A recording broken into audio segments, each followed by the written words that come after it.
I'm back. Had to take a couple of days off.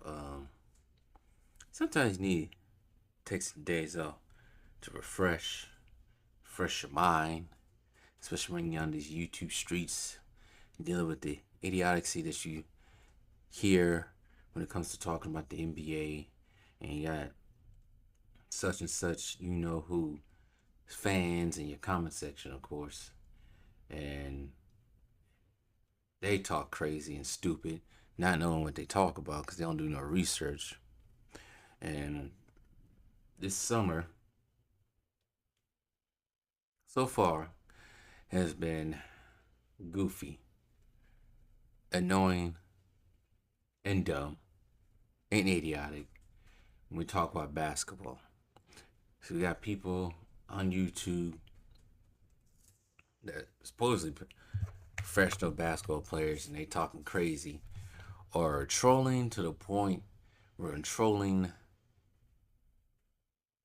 we're trying to figure out, is he really trolling, or now is he just being serious, right? And you got Gilbert Arenas over here, Silly Gilly. I heard him. I heard he's been saying either is Michael Jordan is irrelevant, or you don't bring up other people when it comes to the GOAT conversation, all sorts of stuff. I read an article just right now that I'm getting bothered about what people have been saying about LeBron James's mom and wife and all kinds of stuff. Just like, whatever, dude. But I think, I ain't gonna lie, this whole GOAT debate thing, I think it's on its last straw. After a while now, it's annoying because it's never gonna be a true cemented GOAT. I know most people in this world, they ever watched basketball, no matter if they watched it, well, no matter how long they watched it, I think most people can say that and think that Michael Jordan is the GOAT. I know some others, like Too Raw, think Wilt's the GOAT. I know some others that think Kareem's the GOAT, like my dad, such and such. Um, I think there is, in all the positions in the NBA, there's GOATs. Like the GOAT center possibly is Kareem. Like the GOAT power forward is Tim Duncan. GOAT small forward is Larry Bird. We all know who the GOAT shooting guard is. I ain't gonna say his name. And I think the GOAT, when it comes to the point guard, is Magic Johnson. Right? I think those are the best players in those positions that ever played that position. But you guys already know how I feel. Who I think the GOAT is. The ultimate GOAT is Jordan. And you sit there, you look at his stats, you look at what he brought to the game, what he done for the Chicago Bulls, what he done for the NBA globally, the game of basketball. I don't think there's on the court and off the court. I don't think there's anybody like that that compares to Jordan. Anybody who else came out there, it's hard to, you know, repeat that type of or that type of fanfare. It really is. I don't think anybody can ever do that again. What Jordan has done for the game. I don't care what LeBron will stand say. But when it comes to the game of basketball, the actual game of basketball, the statistics, the numbers, and what they did, the skill level, and everything, it's, it's Jordan. It doesn't compare. But I know a lot of people, like I said, they think, some people think Kareem, some think it's Wilt. We know we have a section out there that think it's LeBron. But when you look at the eye test statistically, what they done for the game, skill wise, and all that stuff, LeBron is not on that level. I'm sorry. I don't care how many insults. I don't care how many times Gilbert Arenas says stuff, yells and screams at his panel on his show. I don't care how many times the stands come on my channel and type stupid stuff that don't make any sense in the comment sections. Not just my channel, but Sports and Fitness Rants channel, Two Raw's channel, Tickets channel, uh, Angry Old Man uh, channel. I hope I pronounce say this channel's name right. Don't matter. Dreamers Pro. Don't matter. It's just no way. You look at. We saw LeBron. I think most of the majority of us who, let's say, probably over the age of maybe 25 and up, but mostly over the age of 30 and up, we all saw LeBron's career from 2003 up until now. And we seen the changes and all the clicking up that LeBron has done, the rule changes and everything else, and how watered the game has become now as well. The competition, has become watered down. There's no comparison. They keep trying to find ways to put Jordan down. They keep trying to go after his competition, even though most of his competition, you look at all 6 of the finals and 5 teams that he faced. There's top 50 and top 50 or top 75 players, mostly top 50, but top 50 players on those teams as all stars, people who probably should have been in the Hall of Fame, like a Sean Kemp. And you look at the teams, which I think might be in my next video.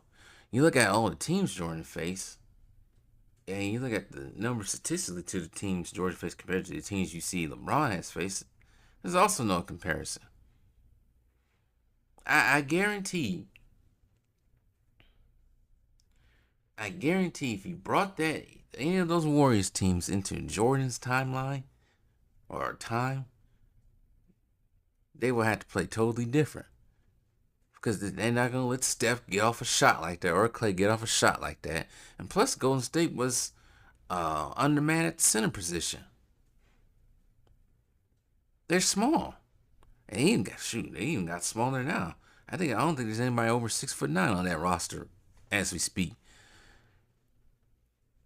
Their center was Zaza Pachulia, Andrew Bogut, maybe because he is over 7 foot. Kevon Looney. Come on now. And I'm sure some people say, oh, you bring Jordan on them into. I think if you brought Jordan's opponents or even Jordan himself in today's league, they would dominate. Because it's too easy. It's less resistance defensively. They keep talking about Jordan. Oh, Jordan couldn't shoot. It's like Jordan can shoot mid-range from the 3-point. They don't understand that the game was different back then when the 3-pointer wasn't specialized like it is now. They don't get that. I'm sure Reggie Miller and Ray Allen, Mark Price, I can't think of the guy. I won't say got kicked out of the NBA, but took a stand against the NBA by not standing for a flag. Him, all these players that could shoot back then, if they was playing today's league right now, they have a free for all.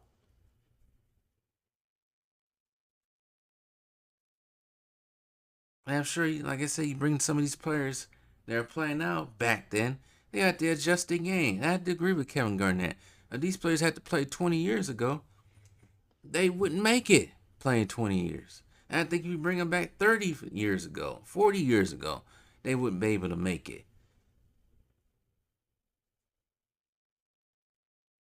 They watered the game. Adam Silver watered the game down so much, it doesn't compare.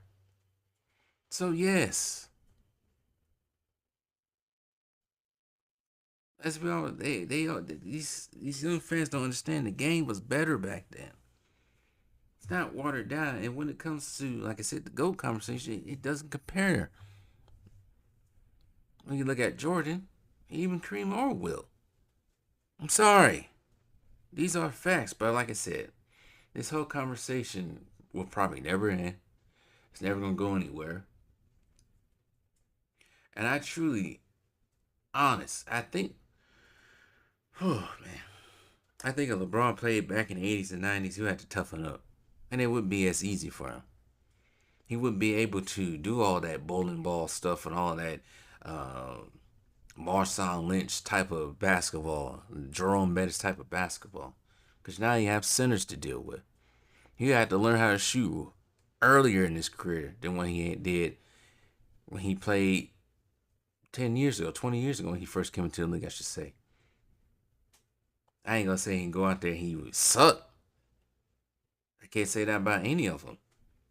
Well, any of the top notch players now. Well, I would say some of the people who are older basketball players like Kevin Durant and all of them, I'm sure they can play in the NBA back then, but they would have to adjust and do things differently. Like I said, Stephen Curry ain't gonna get off shots like that.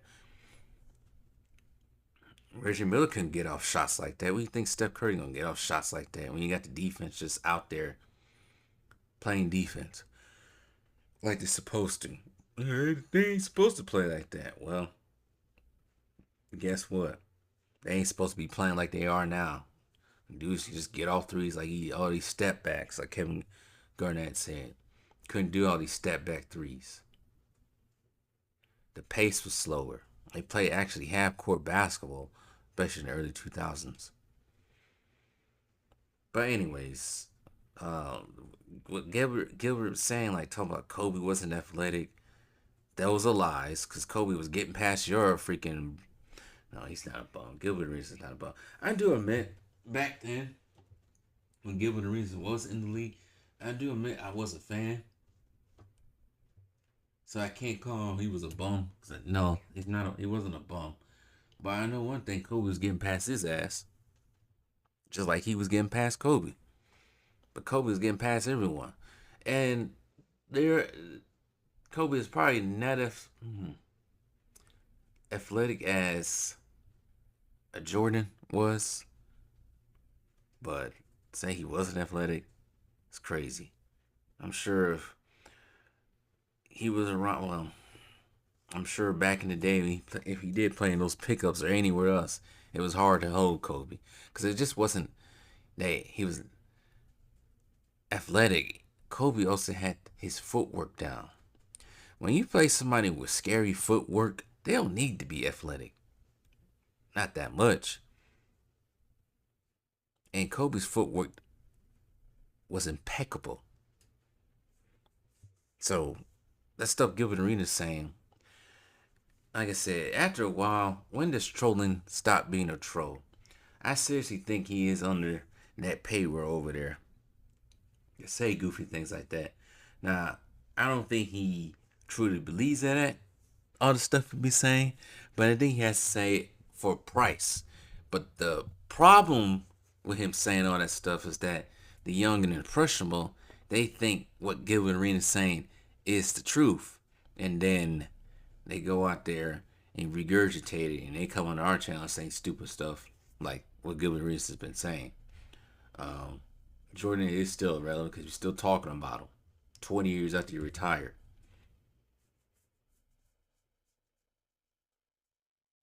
So, and as far as whatever went down with the Lakers, when LeBron first got there and this whole Rob Pelinka and what Dwight Howard said, they could have won it three-peat and all this stuff and breaking up the team, all this other stuff. And I think Brandon Jennings said that LeBron is trying to do it his way. That's why he got rid of all the stuff that happened before he got the. You know what? At this point in time, none of that really matters anymore. The Lakers are where they are right now.